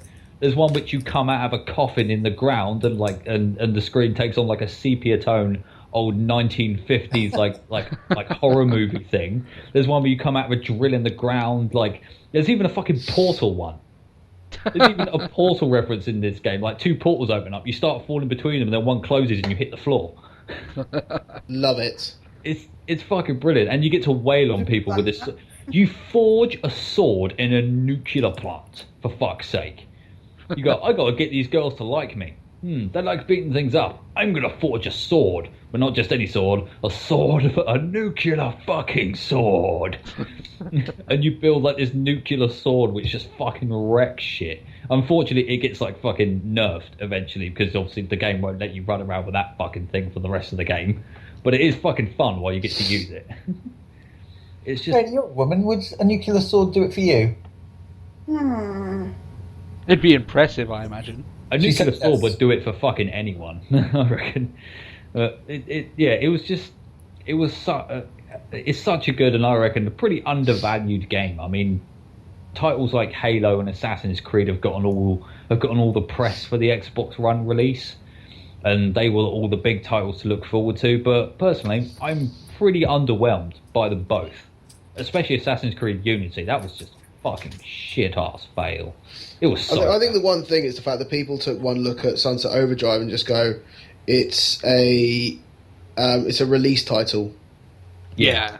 It's a release title. It's going to be shit, or it looks a bit too silly for me. And it's like it's not. It's a good game. In fact, I'd argue that this game is in fact better than Halo and Assassin's Creed Unity, because Sunset Overdrive has not had any type of problems from day one. No problems whatsoever. I have encountered no tearing, very very little textural popping. It does happen occasionally, but not so much that it's game breaking, and it usually only happens after you fast travel. And like, I've encountered like no one who's got like clay face animation for like due to textural popping. I've encountered no graphical bugs. I've encountered no traversal system bugs. I have encountered no weapon bugs. It's just, I've encountered nothing. In fact, I had to actually, in preparation for this, I spent a good chunk of today trying to force the game to break. I couldn't really? do it. I could not break this fucking game, and usually I can wreck a game when I really want to, but I just couldn't do it. I tried I tried actively running into walls with the traversal system. I just simply bounced off, or I slid down the wall. I couldn't make myself stuck. As much as you tried. Yeah. Whereas like in Assassin's Creed Unity, you can get stuck without trying. You know? Yeah, exactly. That's it. I'm walking down the street. I'm stuck. Oh God, what happened? I'm in the ground somehow. I fell through the map. Oh dear. Please, it's taken hold of you. Yeah. I have to say, this game actually narrowly beat out another game that I really wanted to give Game of the Year to, but which was Grand Theft Auto 5. But that still had problems at release. So I can't fault Sunset Overdrive. It's been one of the most solid releases of the year. It's had no faults, no bugs, and it's a really undervalued title. And even the multiplayer in this is really fucking fun as well, which is like Chaos Squad. You get chucked into a lobby with like 4 people and you just run around doing missions together. And it's really fucking fun. That's fun as well. Oh, so it's like a big, massive co-op lobby. Yeah. It's a big, huge co-op lobby, and it's so much fun. Love and it. you can do it with friends, or you can do it with random people. And they're constantly bringing out DLC for this, and like kind of updates, which are not actually that expensive. In fact, they've just released their first like campaign-based DLC, which is going to be available soon. And it adds not only a whole new chunk of campaign mission with a character from the main campaign, but it also adds a new type of upgrade and a new weapon to the ensemble, which is just amazing. And it's brilliant. I love it. It's like how to do DLC right. And the campaign itself actually looks really fucking entertaining. And the new... Oh, you get a new trap as well. You get a couple of new traps, which you can use. It's just... There's so many weapons. There's so many things to do. There's upgrades to get, which you can either put on your hero or you can put on your weapons. There's just so much to do in this game. It's fucking amazing. And I'm sure if I played like Dragon Age Inquisition, that would be my top game of the year. But for now, I just got to give it to Sunset Overdrive. I can't find a thing wrong with it. Fair enough. Yeah, and you know what, Mike? I can be More than pretty that. fucking discerning at times. I can be pretty harsh on games, but I can't find a thing wrong with it. It's just fun from beginning to end. It does get a bit ridiculous in places. The only criticism I can possibly think of for it is that maybe some characters are a little bit over caricatured, and some of them don't get enough screen time. Yeah. So some of them just don't fit right, even though it is a bonkers setting. Sort of Yeah. thing. Yeah, I mean, there's one like kind of really gung-ho NRA guy who's filming this whole apocalypse so he can sell it on YouTube or something. And yeah, that kind of makes sense, but he's just not in it enough to be really that applicable. He just he pops up to give you your first challenge mission, because his missions are like a set of challenge missions. You don't have to do them for the story, except for the beginning challenge mission. But aside from that, it's just he doesn't really feature all that heavily. He's in it for the last, and what makes it even more bizarre is the fact that he's in the last level mission. And it's just why are you here, man? I've talked to you once. At least it's not at least it's not like Destiny with its final mission. Oh, now we've achieved it. We worked so hard. It's who are you? why are you here? Sort of thing. But it's I saw you once, ages ago, on the moon. Yeah. But yeah, it's really fun, and there's a character who dies in it who I actually was really disappointed that died, and actually made me a little bit sad. And he dies halfway through the game, and it's no! Here's the one question, though, because we need to move on. Here's the one question that you need to answer, and it's whether or not this game is actually good or not. Does it have jetpacks? Yes. Oh, well, there you go. Yeah. Yes. To a degree, it does have jetpacks. That's you fine. Can buy upgrades, which basically make you higher with feet with fire. So, I'll take that. I'll take that. Oh so there we my go. god! Of course it does. Of course it does. I knew that question was coming, and I knew the answer. Yeah. The answer was going to be cool. In a gay, wacky game. Of course, there's going to be jetpacks. I think we got to start asking your wife questions, Tony. Just slide up to her and go, has he got a spaceman costume for you? Does he have a jetpack? Does he make you wear it a lot? Oh, yeah. You just made me think of Family Guy. Tonight, I want to have that really crazy fancy of making love to a 1950s spaceman. Breathes for a solid 5 seconds and then passes out, and she just good.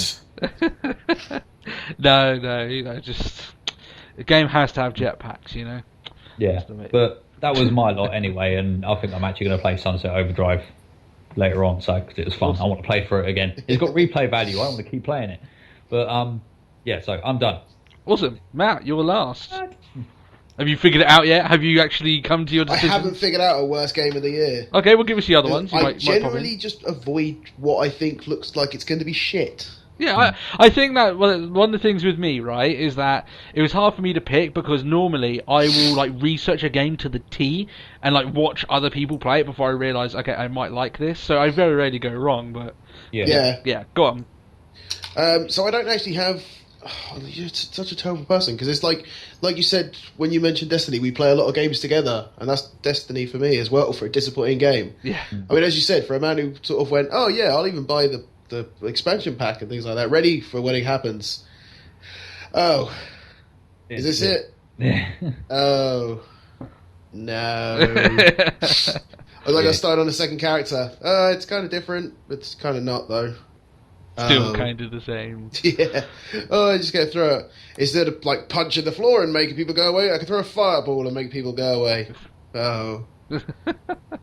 One of the things I hated about I don't want to go loads about Destiny, is that one of the things that you realise after making a new character, you think, wow, this is going to give me a whole new perspective on the game, and then you realise that you've been replaying all the early missions with your level 20, because that's the only thing you can actually do to get gear.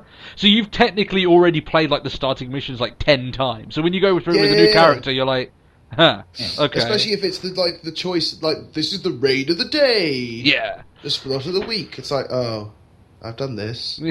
Lots of time, yeah. Yeah, so I can't help it. That has to be the disappointment. Yeah, fair enough. And for games I've actually played this year, that's probably going to be my worst one as well. Fair enough. Right, Destiny. We're going to lump it all together. Yeah, I can't honestly think of much else. Not of anything I've played that sort of really jumps out at me.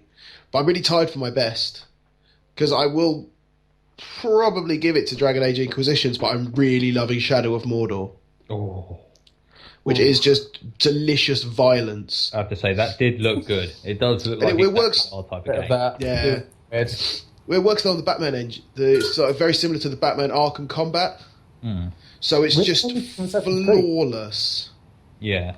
it's just perfection. It's just like you've got all like your heavies and your quicks and you got your stun breakers and things like that. But I think there's one thing I'm loving the most is they've got a Nemesis engine. I love the Nemesis. The Nemesis engine is the greatest invention ever added to a game. It's just like, oh, you're a lowly orc. I'm fighting off.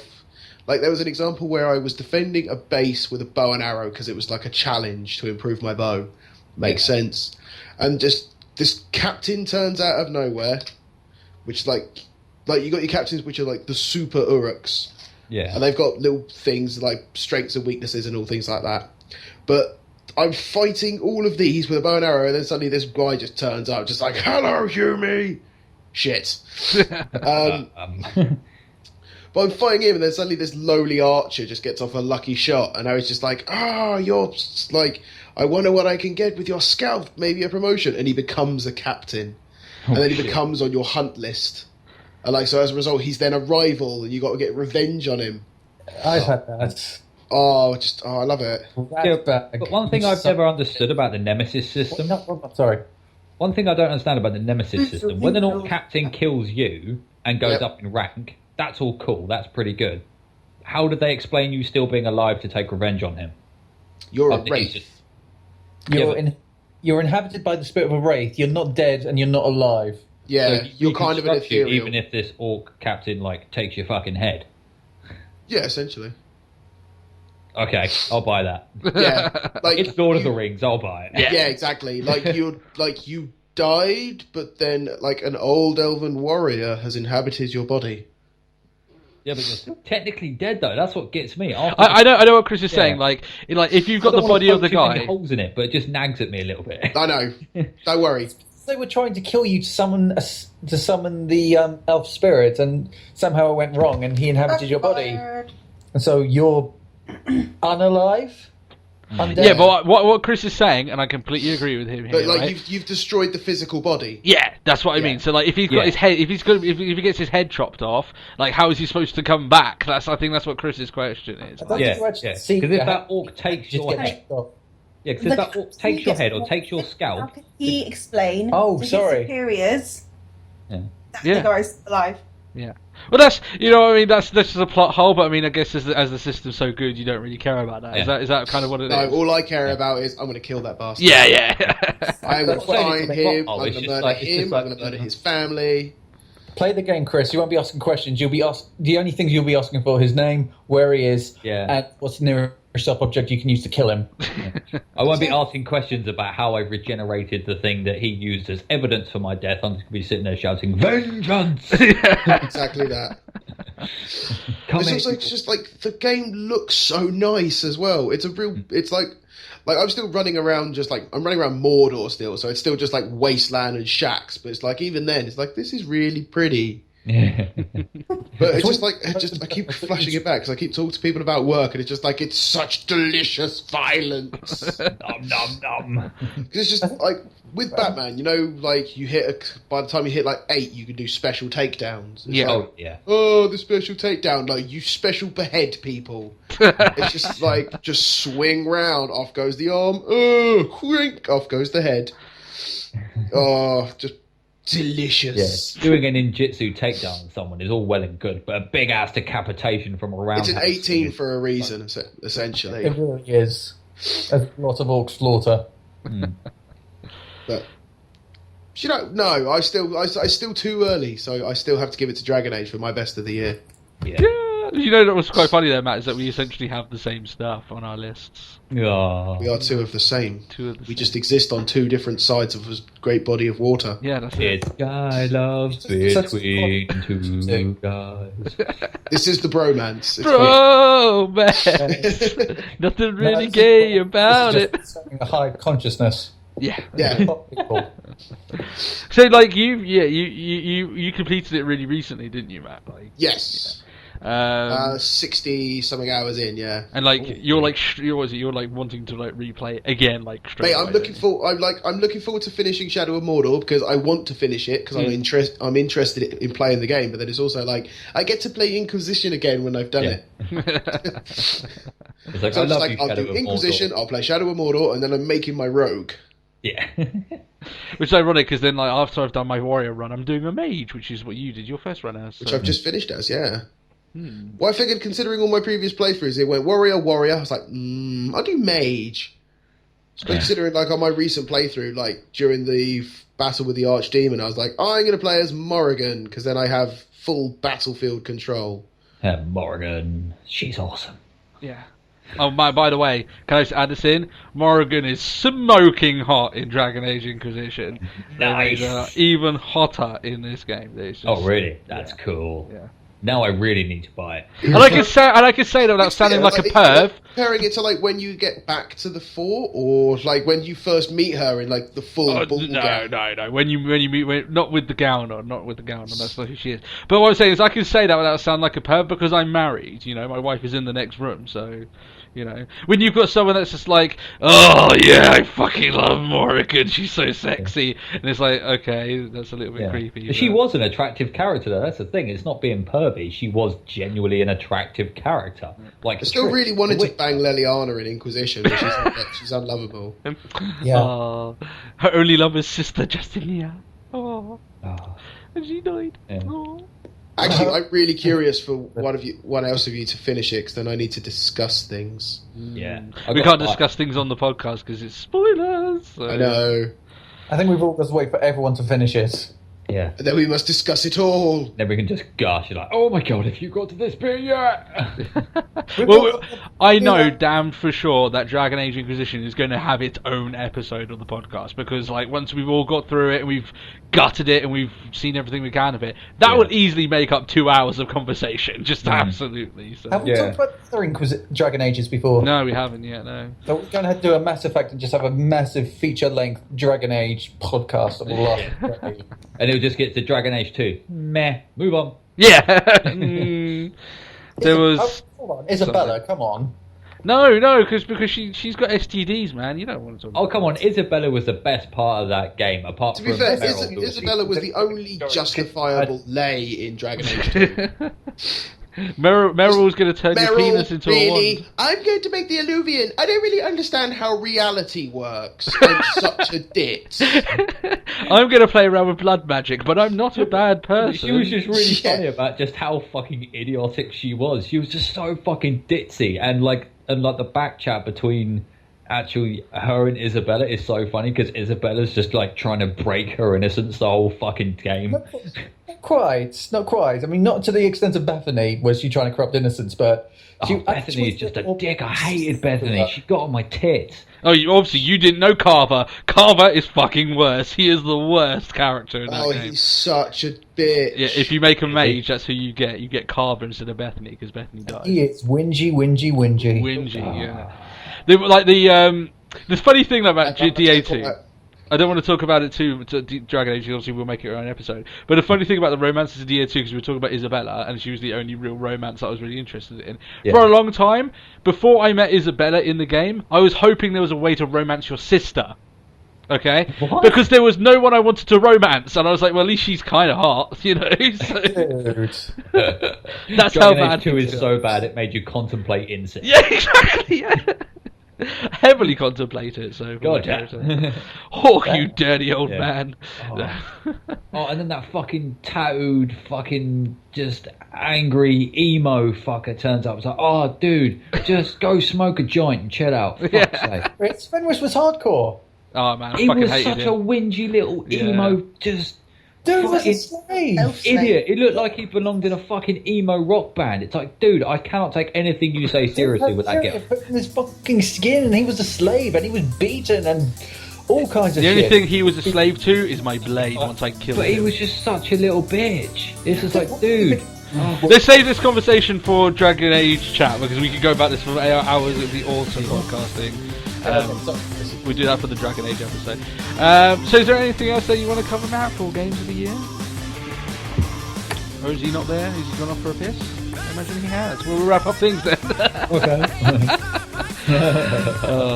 And the delightful thing is I don't skip this in editing or anything, so people are going to know.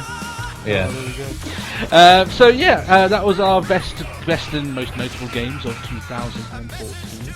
I hope you guys did enjoy this podcast. As I said, once we hit 25, a few little things will change. We're gonna talk a little bit between myself and the Kittens and make a few tweaks here and there, as it'll be the first big milestone. There may be big plans coming in the future, but of course we'll let you know all that. If you are wondering, on some weeks where we don't upload, it's either because we haven't done an episode or Chris has uploaded it on his channel, so you may as well subscribe to his channel, because sometimes there are a few episodes put up on there where he hosts. And you're planning a quiz, aren't you? I am playing a quiz, yeah. I'm just getting like the final touches done to it. You've been planning it for weeks now, so... Yeah, well, and he can actually answer questions for.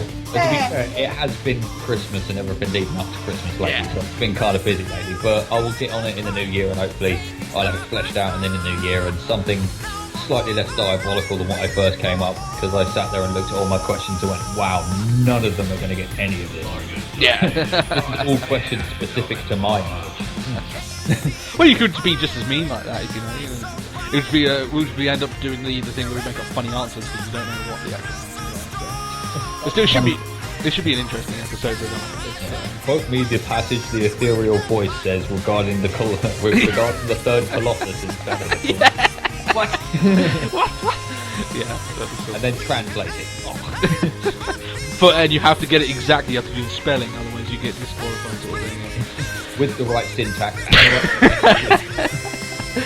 Oh, great! So yeah, we've got that to look forward to. That will be a cool little special that we'll do over the next couple of, well, I'd say in the next couple of weeks, months. It will definitely be up there at some point. Oh yeah. So yeah, as I said there before, just make sure you subscribe to Chris's channel, otherwise you might miss that. And that's going to be a fun little episode. But after this week, we'd love to know about your games of 2014. So you can leave that in the comments below, and that way, if you ask any questions as well, or that you'd like us to answer in future episodes, then please leave them. We will answer it as quickly as we can, which obviously will be the next episode after that. And that counts for any of our old episodes as well. If you leave a message on an old video, doesn't matter, we'll still pick that up, so that's fine.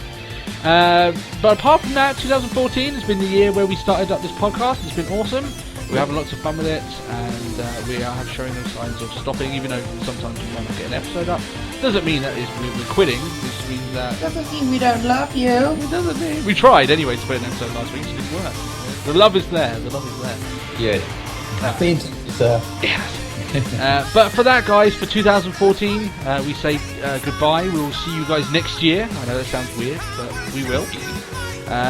But apart from that, we hope that you guys enjoyed this episode, and you'll catch us again next week in 2015. Okie dokie. So bye-bye, everyone. Bye. Bye.